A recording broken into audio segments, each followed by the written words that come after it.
Hey everyone, Joe Waxman here, mediocre astrologer. Man, he's okay. He's not really that great if you think about it. So I don't know. I don't know what all the fuss is about. Anyway, guys, um, today I want to do something a little different. I want to talk about the story, actually, all the things I learned from my spiritual awakening back in 2012. Um, and I don't mean to say it like some sort of like it's only like once, it happens once and that's it. Like there can be many different spiritual awakenings and all different kinds, and I've had other ones. And all it really means is like a period of intensified clarity where you're passing through some sort of um major blockage, or you're just ripe for some opening. It's different for everyone, right? And it's not always easy or delightful, like you're just floating in clouds. There's a lot of difficulties that can come along with it. So I want to talk about that, and I want to go give you some pretext to build up to the 7 things that I learned from my spiritual awakening. And obviously this is not directly astrological related, so if you're looking for that stuff, maybe you're not interested in this, and that's totally fine, right? But I do want to share this. So my background is that my parents came from, and you probably know this, a they were hippies. Well, my mom considered herself an artist, but anyway, they were interested in spirituality, especially Eastern philosophy. They got involved in macrobiotics. They lived in Japan for a couple of years, where I was conceived in Japan, and spent the first 4 months of my pregnancy term in the womb in Japan. Then they moved to America, so I was born here. But my mom was particularly interested in spirituality, and my father was also, but more into macrobiotics, right? Which is the Japanese teaching about food and health, and also dabbles into spirituality. I say dabbles because I don't know. Anyway, it's another story. Um, my mom did all kinds of stuff. She was studying with like Taoist master Nihua Ching, Native American wisdom with Sun Bear and Twila, grandmother Twila. Later, she went spent time at a Zen monastery. So she was deeply, and she, her whole bookshelf was like full of mystical spiritual books from all like different, spiritual teachers and enlightened masters. So I kind of grew up with that flavor. And even as a teenager, I took a lot of interest into it. I was reading philosophy books and the Tao Te Ching and other spiritual books, whatever I could get my hands on. And this is not just because of my parental influences. For instance, my sister wouldn't touch it. Like she was like, it was like, she wasn't interested in a single thing about it, right? Now she's a Buddhist, but she's like a religious Buddhist, which is like, and she thinks like we're on par, and I'm like, I don't do religion, that's not what I do, right? And she's like, oh, I don't know, whatever. I'm here to talk about her. um but yeah, I'm not interested in the religious aspect. Some people are religious Buddhists. I'm not. I'm a wisdom searcher. I'll search for everything. I don't care about the formalities one little bit. Like I'm allergic to the formalities. Like, please keep me away from your religious practices. Like I don't want to know. I want to know what they are, and I'll take what I need from them and utilize them in my own way, probably completely unorthodox, right? I'm going to be completely unorthodox in every way, right? I don't follow orthodoxy of any kind, right? Neither my own or anyone else's. It's just all sort of, you know, whatever I can do in the moment, and I like to change it up. For instance, no hat today. Today's a no hat day because I just don't want to wear it. I'm not doing astrology, and maybe that's the reason why. Anyway, um, I studied macrobiotics, and then around age 27, I became deeply, deeply miserable and dissatisfied, and went out west and in search of who knows what. And I was drinking a lot at the time. I was smoking cigarettes, not doing any other drugs or anything like that. Not even weed. Weed was not even like a thing back. Like you couldn't even do medical marijuana back then. It was like a drug. It was like a illegal drug. I wasn't doing that. I was drinking I was smoking cigarettes, and I was completely miserable, right? And I went out west, and I was, cooking macrobiotics for people, healthy food, or what I thought was healthy at the time. It was relatively healthy. It was just probably not strong enough, not enough animal food, right? And maybe a little too grain heavy, but it was pretty healthy otherwise, right? A lot of good food. Any case, through a series of circumstances, I met Vanessa Stone, who became my teacher. Like, as soon as I saw her, something lit inside of me, and then I was like, I connected something. And I'd like to say it was a past life connection, but I have no validation for that. All I know is it was a this life connection, right?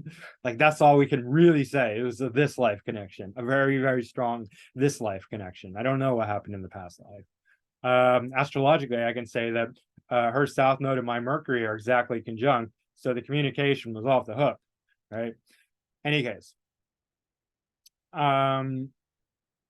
she was deeply inspiring to me. That was around age 27, and I studied with her. I spent at least a year, being around her, and then went off to do other things. But I kept in touch with her, mostly me writing to her, but she would write back to me occasionally, and occasionally we'd have a phone call, and I would see her from time to time after that.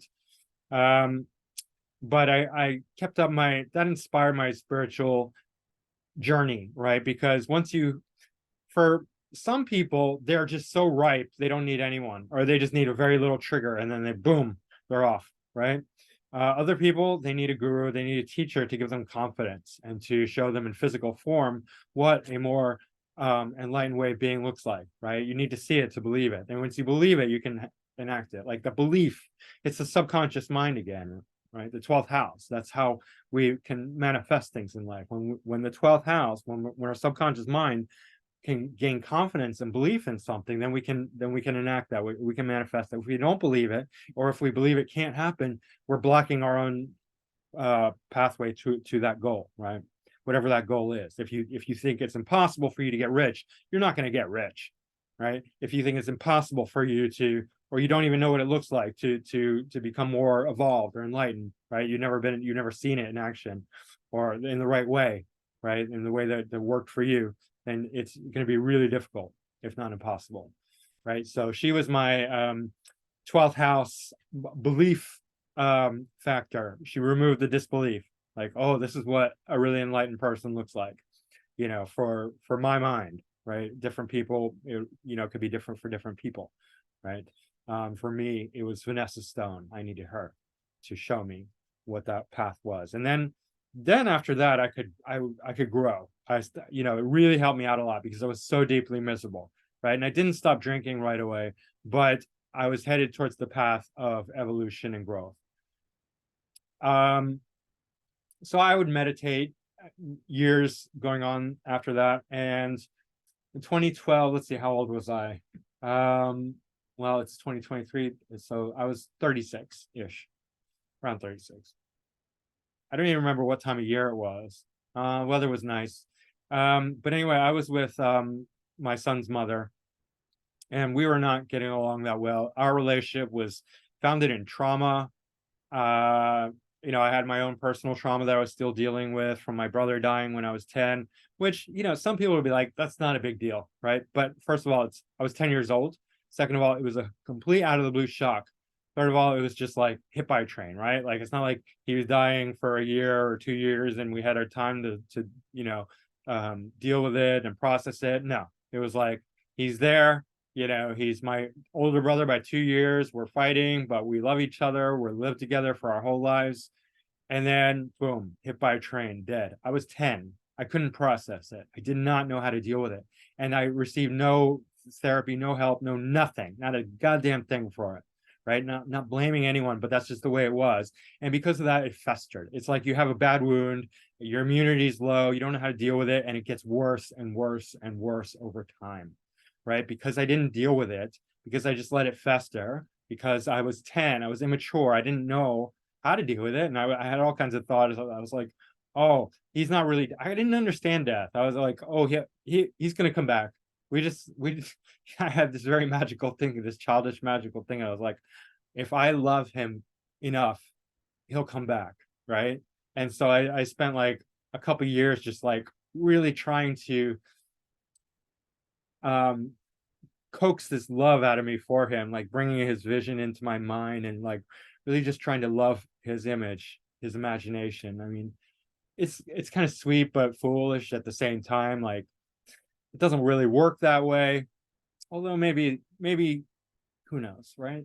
Who knows, right? Life is full of miracles and mysteries, and any case, that did really traumatize me. I did not know, I did not understand this. Looking back, it did not come out till I was older.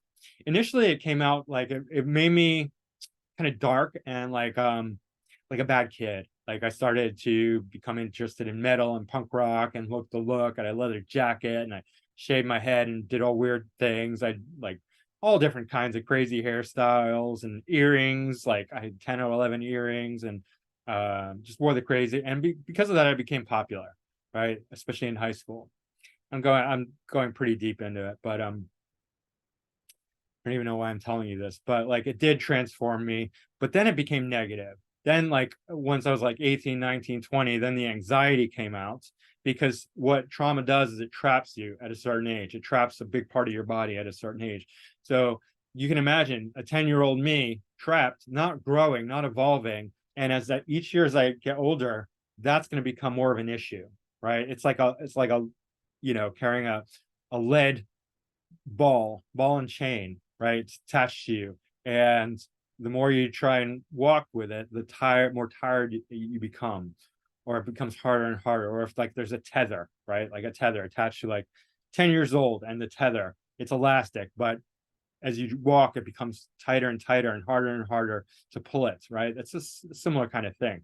As I got older, my anxiety became unbearable. And also my relationships with my friends, I was very popular. I had tons of friends.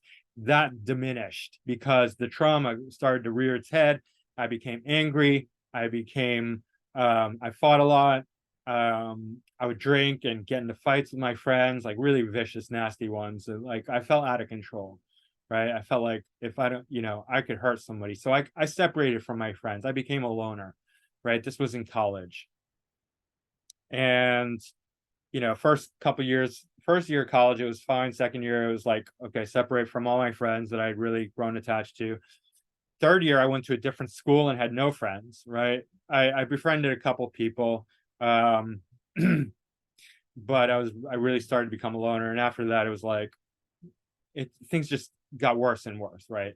And so that's why I bonded with my son's wife, because I was already deeply traumatized at that time, and so is she. I'm not going to tell her story, but that's for her to share or not share.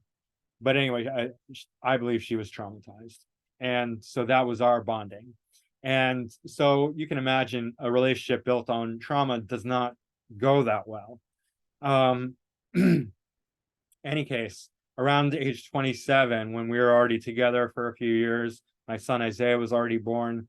Um, I felt this thing emerging in me. I knew what was going on by then because I had done enough work and looking into myself and spirituality, Vanessa Stone, meditation, reading. I was listening to a lot of spiritual talks, Adyashanti, Eckhart Tolle, Muji, Gangaji, all Ramana Maharshi, Nisargadatta Maharaj, all the Eastern spirit and Zen as well. I was reading some Zen stuff. Um,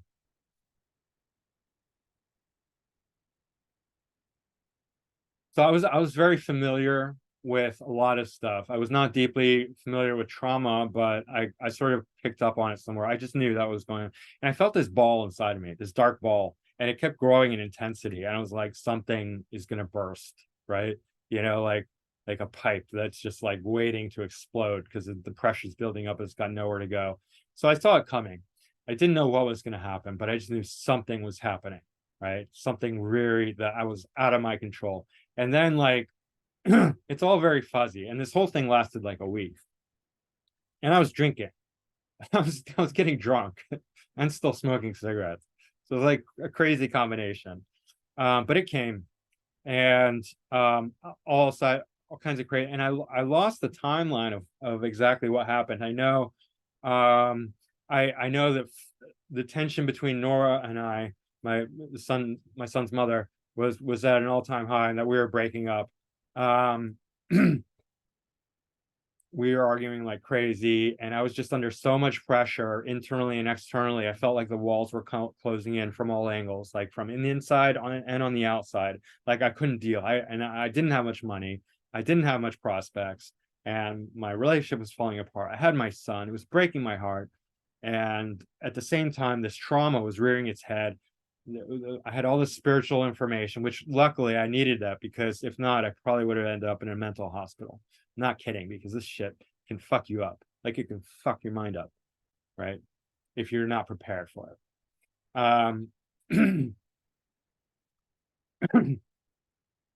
So all sorts of stuff happened, and it's kind of hard to chronologically recount everything. But I can tell you that I spent about 3 days in my room meditating and fasting, because I knew that nothing else was working and things were just getting worse. And it was like, I just couldn't take it anymore. I wasn't sleeping.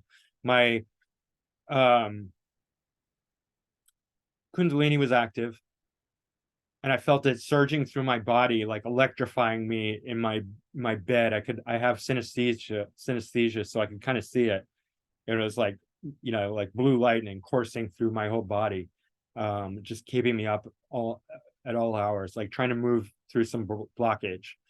I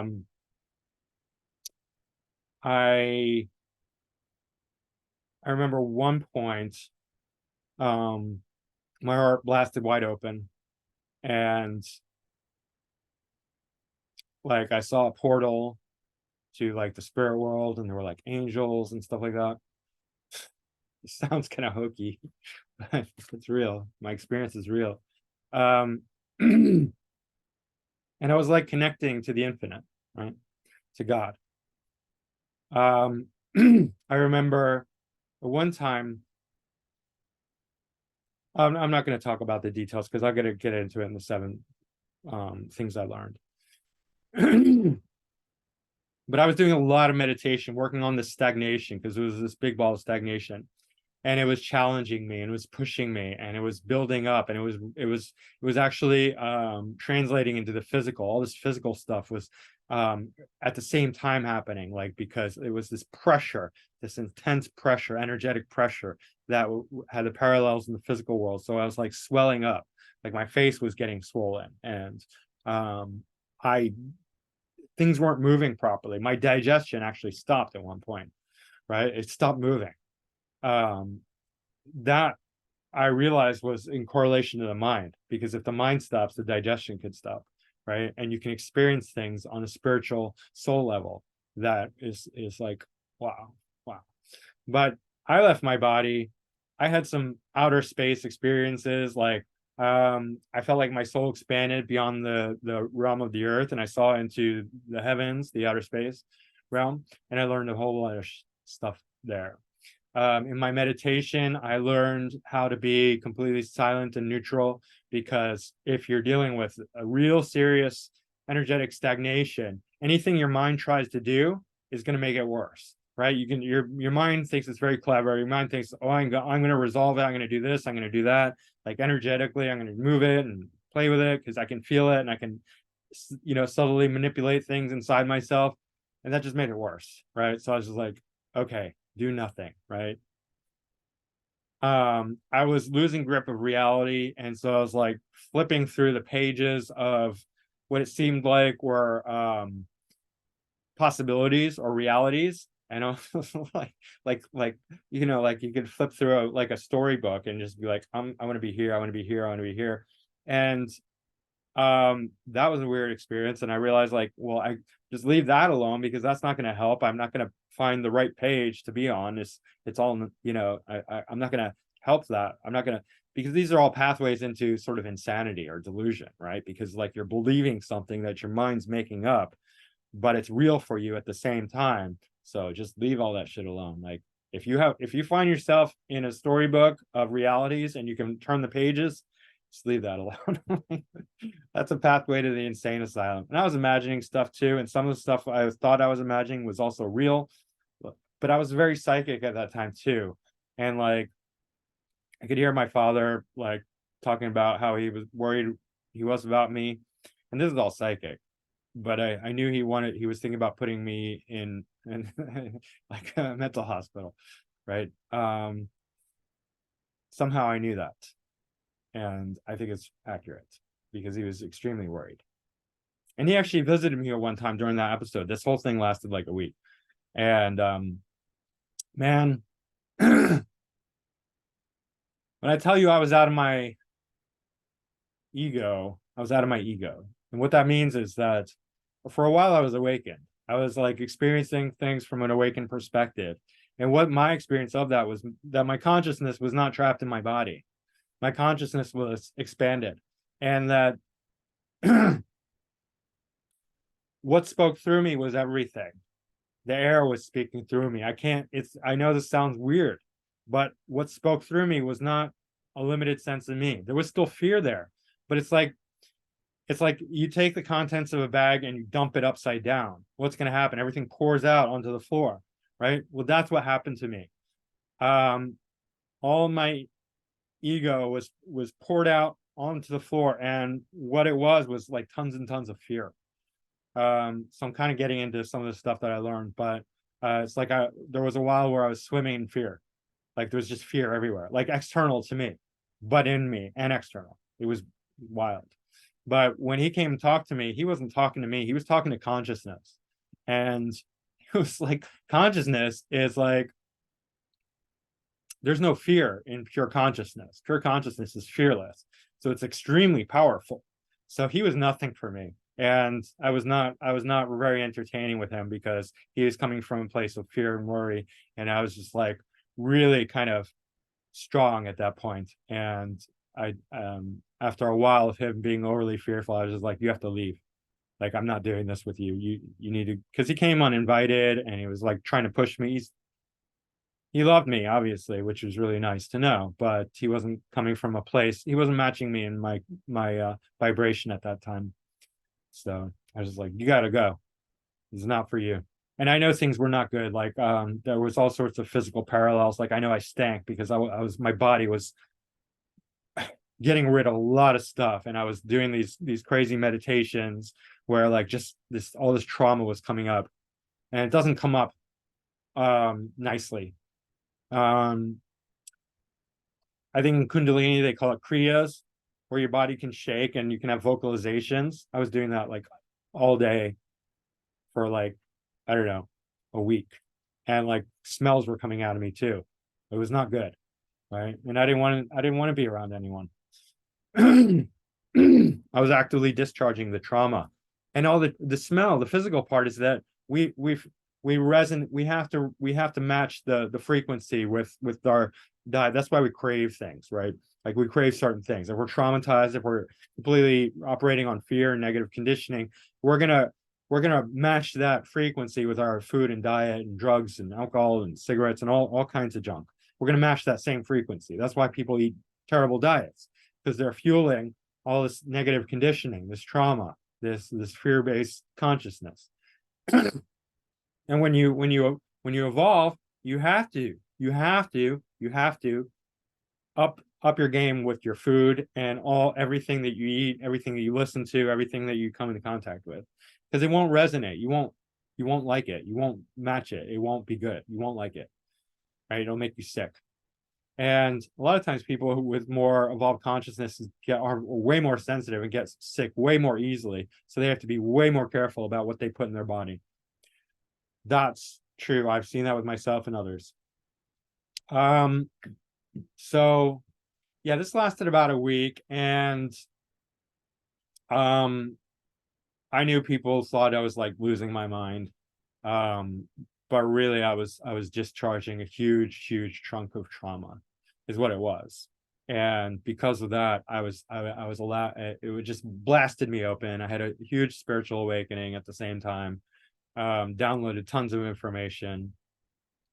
And yeah, let me talk about the things I learned, and then we'll go over any last stuff. So this is gnosis, by the way.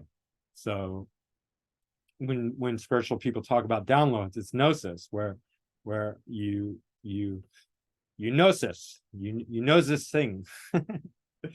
No, it's like a download, spiritual download. So one thing I learned is, and this is might seem obvious, but anyway, it's another two experience. All is consciousness, right? It really is that simple. When we're trying to like, when our mind gets involved and we want to break it down and separate and compartmentalize and this and there's this and that and that and this. No, it's all consciousness. All is consciousness. It's not just like some petty hippie bullshit saying like all is one. You're right. All is really consciousness. It's all different variations of consciousness, but consciousness is what everything is. Consciousness is divided by fear. Fear is the separator. Fear is what makes everything look like it's all independent, differentiated. I'm here, you're there, we're all different. I'm me, I'm not you. This is self, that's not self. And fear is the divider. Fear divides everything, right? That's what gives the world of illusion its nature, right? It's fear-based consciousness. So if all is one, but then the fear is the divider. How does fear relate to consciousness? Well, fear is consciousness. Fear is unresolved consciousness. Fear is consciousness that has not fully blossomed, you could say. So in a way, even though all is consciousness, we can divide consciousness into fully awake, aware consciousness, self-luminous, enlightened consciousness, and which we all have. We're all a mixture of these two things, and then fear, which is it actually goes all the way to unconsciousness, which is completely asleep. Like it's not even awake, it's not even aware that it has any sort of, that it's not even fearful because it's not even awake yet. But once there's a slight awakening, it's like, oh, right, fear, and that can happen usually with trauma, right? Like the sleep consciousness becomes fear consciousness, and now it's like, I'm scared, right? That's what fear consciousness is. But fear is unresolved consciousness. It just hasn't gone through the stages to know itself. So full consciousness is awake, aware, self-luminous. You could say light. It's full of light. It knows itself, right? And so that brings up the question. One of the things that I had to resolve within myself, and this is not the ultimate end all be all for anyone, or it's really just for me, or maybe if you find it useful. I had to, during this stagnation that was in me, in order to release it. See, I can tell you that when your chakras start being blasted open during awakening, you become very psychic. You become very in tune with spirit, and so I knew that I had to solve this question for myself. Like the spirit was talking to me, the soul, the spirit guides, God, whatever you want to talk. It doesn't really name, it doesn't reveal it. It doesn't say, hi, I'm God. Hi, I'm Jesus. Hi, I'm Buddha. Hi, I'm your spirit guides. It's just, things, right? So I knew that I had to answer this question, who am I? Right? Because that was tied to my stagnation. And it was a spiritual quest. And I struggled with it a lot. And it drove me deep into myself.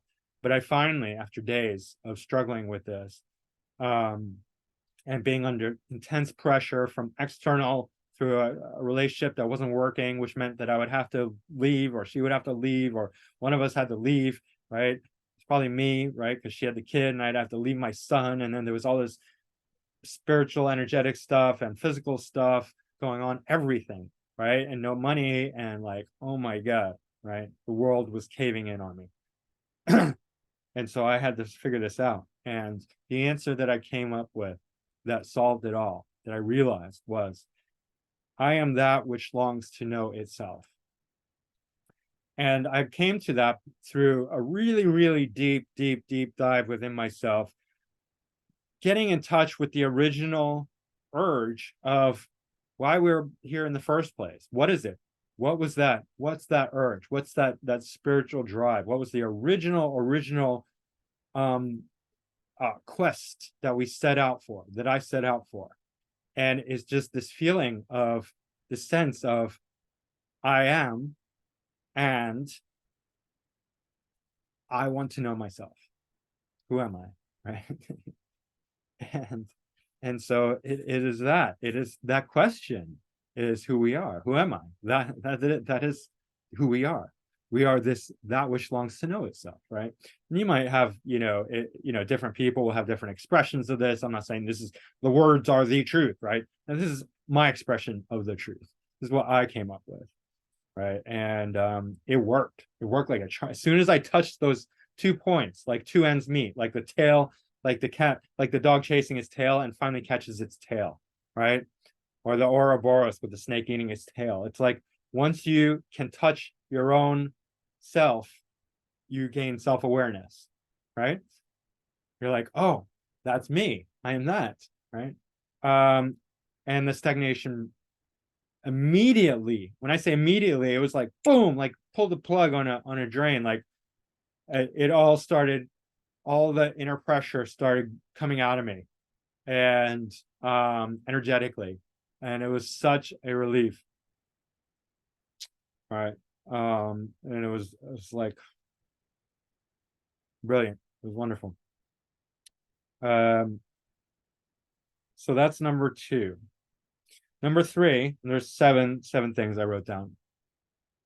Number 3 is fear is the root behind all negative emotions: anger, hatred, jealousy, envy, greed, pride, numbness, shame, guilt. And out of all of them, sadness is the closest to the heart, right? So if you can get something to sadness, and all these negative emotions can transmute into one another. Anger can go into hatred, which can go into jealousy, which can go into, greed, pride. They can all transform into one another. But if you can get it to sadness, that's the softest, closest to the heart. That's where you can really release it, and it comes out in tears, right? That's a real release, right?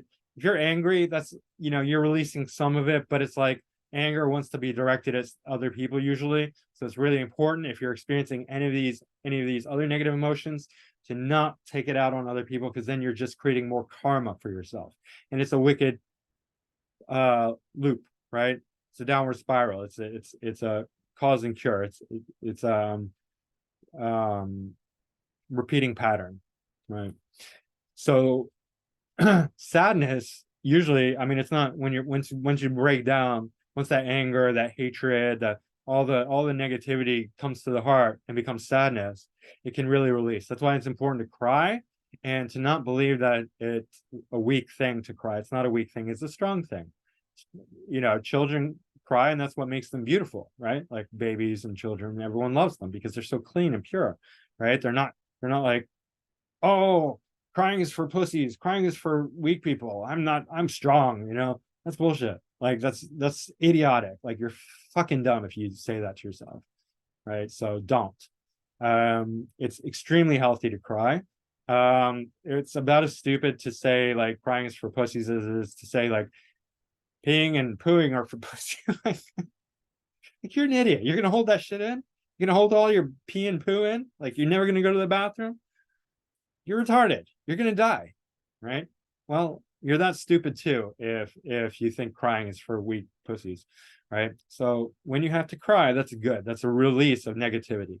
You're getting it out of your system. So just go be alone. That's the best thing.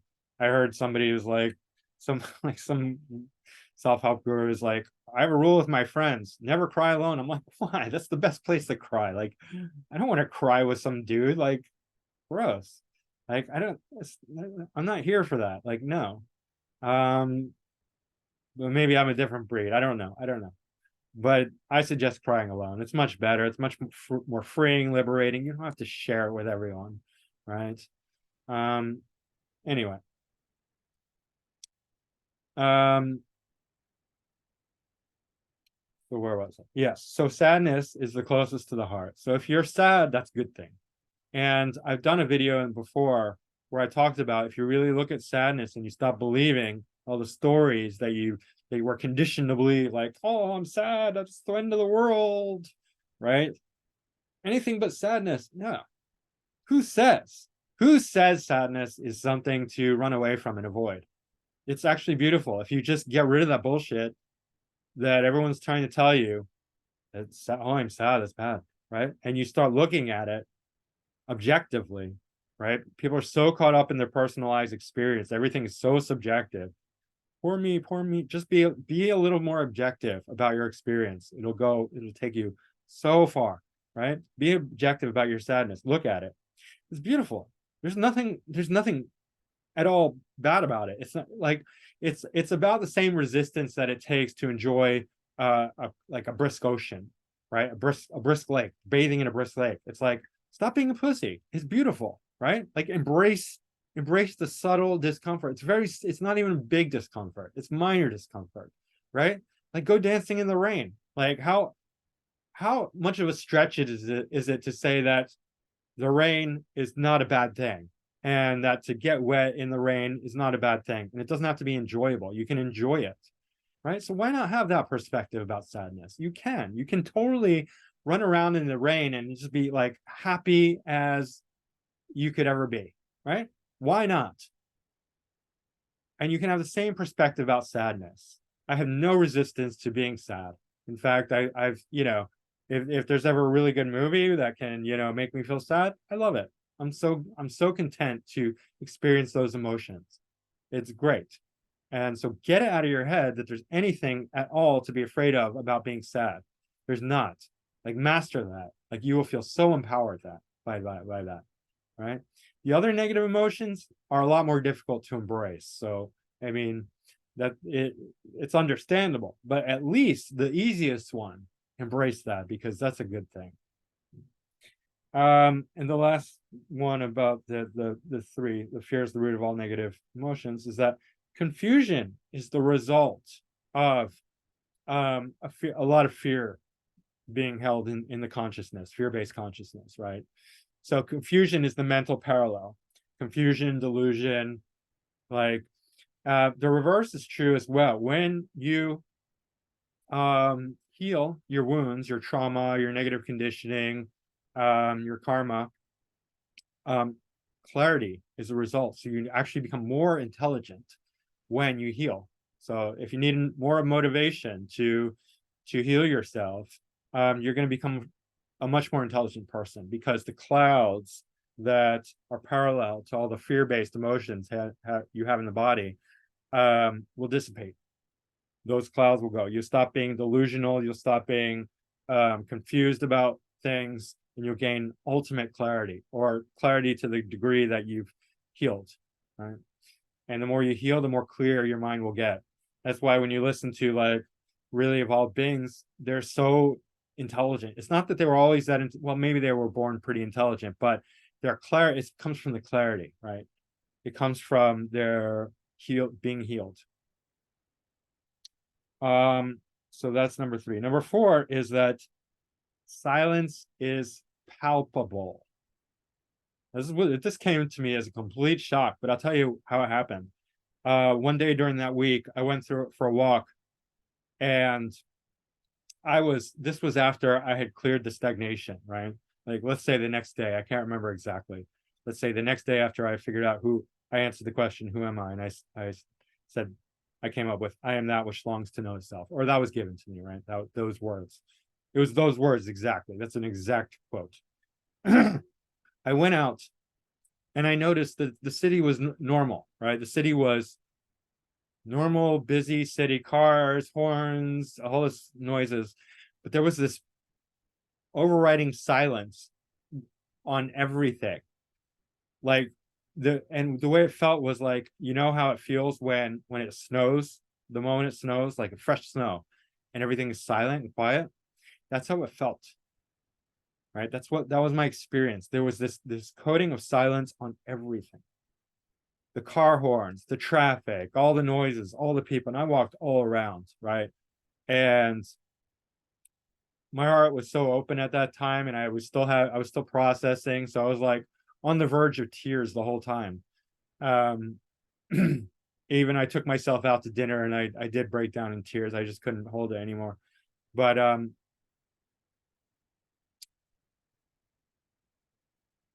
silence we imagine to be some kind of negative thing, absence of sound. Like sound is a thing, silence is not a thing. However, it's the opposite. Silence holds a form. Silence is experientially a thing. There's a positive form of silence that can go on top of noise. Like we think silence happens when there's no noise, but there's actually silence on top of noise, like snow, that can cover up all the noise. I know it's hard to explain, but if you experience it, it's like absolutely wondrous thing. It's like amazing and beautiful at the same time. That all the noise in the world can be muted by silence. That feels like, this thick, palpable snow that's everywhere, right? And it's absolutely amazing. So I just want you to think about silence a little bit differently. That it's not the absence of sound. It is a fullness of spirit and consciousness, right? That can be experienced, that can be felt, that can be, in a sense, touched with your being. I'm just gonna clear the refocus. Okay. The next thing I learned is that ego is a result of fear. And the way this works is that fear hides itself because fear is afraid, right? So what does fear do? What do people do when they're afraid? They hide. Or try this. Try going around asking people if they're afraid. Everyone will deny that they're afraid, but they are lying to themselves, because that's the nature of fear. Fear says, no, I'm not afraid, right? Well, you're full of shit, fear, right? Fear denies itself. It hides and it pretends. And this pretense is what ego is. Because if you understand my logic here, if you understand the way that I'm trying to express this, that if something is afraid, the way to, apparently, the shortcut to not be afraid, at least on the surface, is to pretend that you're not afraid, that you're something, that you're this or that. Because also fear is consciousness, but it's unresolved consciousness. So if consciousness knows who it is, right? Who am I? Consciousness, full consciousness is aware of that, right? It's touched itself. It's realized itself. That's what we call self-realization. And it's full of awake, aware, luminous, self-luminous light, right? And it has nothing to hide from because it's aware of itself. It knows who it is. Fear is unresolved consciousness. It's dark. It doesn't know who it is. So it pretends. It's like, oh, my name is Joe Waxman, and I'm an astrologer, and for you it's going to be you have your name. And so whenever you ask somebody, who am I, they say, oh, well, my name is this, and this is what I've been doing for the past 20-30 years, and I have 3 kids, and blah blah blah blah. That's not who they are. That's the circumstances of their life, right? They don't know who they are, but that's ego. Ego doesn't know who it is, and it doesn't know that it doesn't know. It just thinks that's normal, so it goes around pretending. It wears a mask and a costume. That's ego. Ego is a pretense. Ego is pretend. Ego is made up by fear. Right? I mean, this is very, very simple. It's very straight. And it's extremely potent, to the point. Right? So that's the whole nature of things, is this fear game where we hide, we pretend, we put on a mask, we go around telling the world this is who we are, right? And then if we have an ego death, we temporarily lose our shit. We're like, oh, I don't know who I am anymore. Oh my gosh, what's going on? I'm having a crisis. This is terrible. It's an ego death, right? Then we create a finer ego, right? We rebuild ourselves. We're like, oh, thank God. Okay, I'm this. I'm better. I'm stronger. I'm bigger. I'm growing, evolving. And we're just building a more, really much more refined sense of ego, but it's still ego, right? But that's okay, because we have to keep going through that process. Each ego death, we rebuild back again, build back better. But the new ego that we create is going to be a craftier, better version of the ego we had before. It's ego 2.0, right? In a sense. And this ego, we're convinced nobody will ever crack, including ourselves.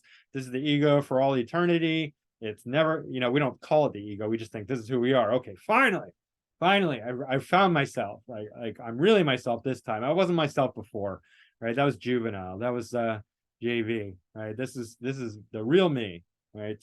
Until we have our next ego death. Some people never rebuild, right? After an ego death, they just let it go. They're like, fuck it. I had my ego all finally stitched together, and then I met a crisis, and it was over. And then they just like become destructive, turn to drinking and drugs, and become homeless or whatever. Unfortunately, until their next life, right? That's why we forget, so we can start over, because we need to keep rebuilding our ego. That's important, because that's how we wear it out. That's how we take steps towards full, consciousness realization. So it's important to haul your ego, bits and pieces of your ego together every time they get shattered by life. It's good that they get shattered. Yes, you do have to take the steps to bring it all back together through your will, through conscious will. And even if you know that it's fruitless and that it's going to be shattered again, you have to do it anyway, and you do it the best you can. You do it and incorporate your whatever knowledge or awareness you have, right? And you live for the soul, as Vanessa would say, live for the soul, not for the ego, because the destructive path is living for the ego. The creative path is living for the soul, right? If you live for the ego, you're a Satanist, because that's what the Satanists do. They say we are equivalent to gods, each in our individuality. That's why they're trying to live forever. That's why they do all the horrible stuff. I'm not going to go into it because it's really disturbing, but it's all about glorifying the ego, right? They themselves in this body with this ego, they want to live forever. I'm not interested in that at all, right? Because I'm living for the soul. I have no fear of death. In fact, there are many times in my life where I was like longing for death, but that's another story. That's a bit negative. We have to be here. We have to go through life, and we have to play the game, and we have to be, fully here, not just like 1 foot here, 1 foot somewhere else, right? But yes, the ego is the result of fear. That's very clear. The ego, this is number 6. The ego is a psychic binding, using up our psychic energy. Now, we are all psychic. And how do you know this? Well, can you think? Can you close your mind? Can you close your eyes and not speak and think thoughts in your head and realize those thoughts? That's psychic. That's psychic energy. You're psychic, whether you know it or not, whether you believe it or not. You are 100% psychic. This is not, just like fancy, like, no, I'm not. I don't believe you. Yes, you are. You are psychic. We're all psychic. Psychic just means mental energy. Do you have mental energy? Can you think a thought? Right? Of course you can. Even animals have psychic energy, right? Even bugs have some psychic energy, right? Like we all have psychic energy. Psychic energy is everywhere. It's part of consciousness. It is an aspect of consciousness. So it is a quality of consciousness. Now we use our psychic energy to magically bind our being, to create this ego. And that's why it's so difficult to reach people, right? Because they're psychically bound by their ego. Most of their psychic energy, most of their mental energy is used up in creating the ego. It's tremendously exhausting. That's why people need to sleep a lot, right? Just to keep up their ego. And you don't have any much psychic energy left once your psychic energy is bound up by your ego, right? It's, understand what I'm saying. The ego fabrication is psychic. And that's why it's so difficult. And the more we work through our ego, the more free psychic energy we have, right? So you become, as you evolve, as you heal, as you grow, you become mentally clear, emotionally clear, happy, healthy, and more psychic, way more psychic. And by that, it translates differently into different people. Some people will have the kind of psychic energy that can see into like all the clairs, like clairvoyant, claircognizant, clairaudient, there's many different kinds of other people's psychic energy means that they're incredibly brilliant, or they have good intuition, or they have like this skill, that talent. It's going to come out in whatever particular skill you have, right? I'm particularly psychic about astrology. I can understand a lot through the charts. It's my medium of how I utilize my psychic energy right now, anyway. Edgar Cayce confirmed this. He said the way to increase psychic energy is by spiritual practices, by refining that ego, by moving the fear consciousness into fully awake, aware consciousness, that process of evolution, right? Reduction in karma, increase in clarity and intelligence, increase in awareness, awakeness, right?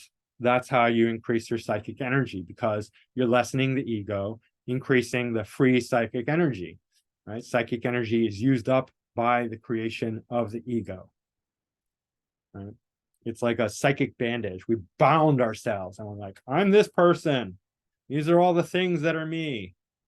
Everything I was born into is 100% true, right? Like stupid stuff. Like nobody's even examining their life. They're just like, I was born into a family that had the truth in the whole universe, right? They alone knew the truth. How amazing is that? Out of 8 billion people, my family knew the absolute truth. And it's like, you even hear yourself? Like, have you ever even bothered to pose a single question to your conditioning, right? Everyone thinks that. That's very common. This is the absolute truth, the truth that I was born into, my culture, my family, my particular heritage. This is the absolute truth. Bullshit, right? It's an unexamined life. Question yourself, question your culture, examine, right? Anyway, number 7 is that I realized there is a very clear spiritual infrastructure in our solar system that's tied to the solar system. It's literally tied to the planets, the sun especially. We are recycled by the sun. Our soul is recycled by the sun.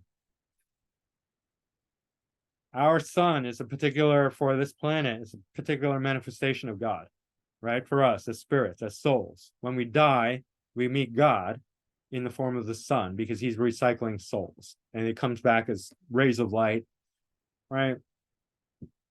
You see inklings of this in like primitive cultures where they like the virgin birth, it was shut down from this heavens or whatever. I don't believe in that kind of magical thinking. I think it's metaphoric, but the light, spirits traveling on light, that I believe there's some truth to that. I also realized that this is directly experiential. There's a cloud of fear that is the gateway before we get to the sun, because we're not going into the sun with all our baggage, all our bullshit. We're not. We have to be purified before we get to the sun. And this cloud of fear is the gateway. And if you are clean and pure, you pass right through it. If you resonate with that fear, you have to burn up your karma, your earthly karma, your unspent earthly karma before you're recycled. So there's a certain amount of karma, and I don't know, I can't tell you really, really in-depth detail, but there will be a certain amount of karma for a lot of different people, some people more, some people less, where they have to purify it in this cloud of fear before they can pass through the sun to be recycled. And so that is, in a sense, what some would call hell, but it's not permanent. It's nothing. There's nothing like that in anywhere. There's no such thing as a permanent hell. There is maybe it's a purgatory or limbo, or a place where we have to purify, right? Nature is not, there's no real punishment here. We are in judgment of ourselves on a soul level, right? There's no outside judgment where we're like, oh, God condemned me, God's my enemy because he would punish me. No, we do it to ourselves, because on a soul level, we're very aware of what we need to learn and what we don't need, where we need to grow. It's the ego that's confused, right? So the ego is at odds with our own soul. If there's any enemy, it's like ego and soul. They're not really enemies, but the ego, which is a fiction, It's a fear. It's a fear-based confusion. Wants power and control, but it's not, it's dumb. It's unaware of who it is. Doesn't even know that it doesn't know, right? It's just confused. So there's this cloud of fear that you do have to get purified by before you get to the sun, right? And this is not, I'm not telling you this because I read this in a book. I didn't read it in the book. I can tell you that I never heard it before. I know I experienced it firsthand, right? And then there was some confirmation, light confirmation I got from different places. But anyway, yeah, that I believe is true. There, fear is the gateway. There's a purgatory or limbo or temporary hell where we have to burn up our a certain amount of karma that we gathered in this life before we can be recycled by the sun, reincarnated, come back to the earth on a ray of light. Sounds nice, right? And the planets are karma bearers, right? They have this function, and they hold our karmas for all the earth, because the nature of evolution of the soul is that it's not about yourself, right? It's about the whole, because we're all united, we're all one, right? And so if you only think about yourself, then you're delusional. You haven't realized the truth of the nature, which is that we're not really separate. And that if you're only concerned with yourself, you're not realizing, you're not enacting, you're not embodying that truth, that we're all one. And if any of us are not you know,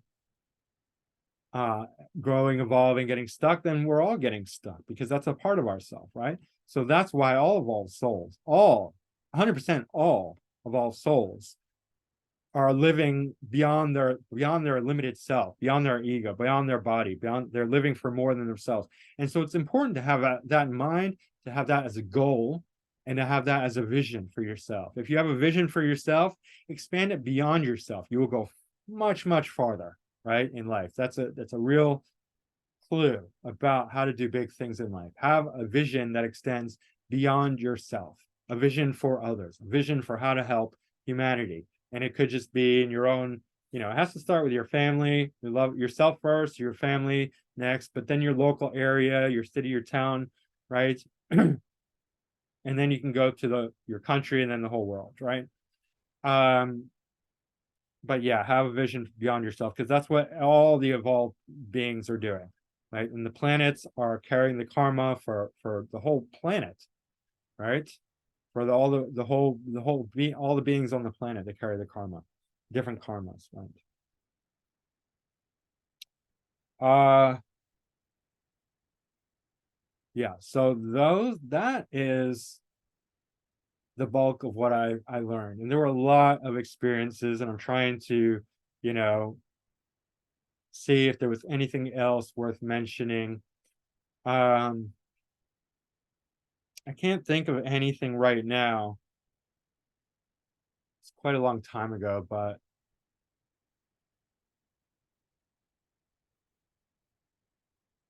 yeah, I guess that's pretty much it. And it took a while for it to really embody itself. Like, for a while I stopped drinking, then I reverted back to drinking and smoking, and then it took a gradual number of years for me to really get clean. I don't drink anymore. I don't smoke cigarettes, right? I live very cleanly. In fact, I know if I smoke a cigarette, it'll probably make me sick, because I've healed so much.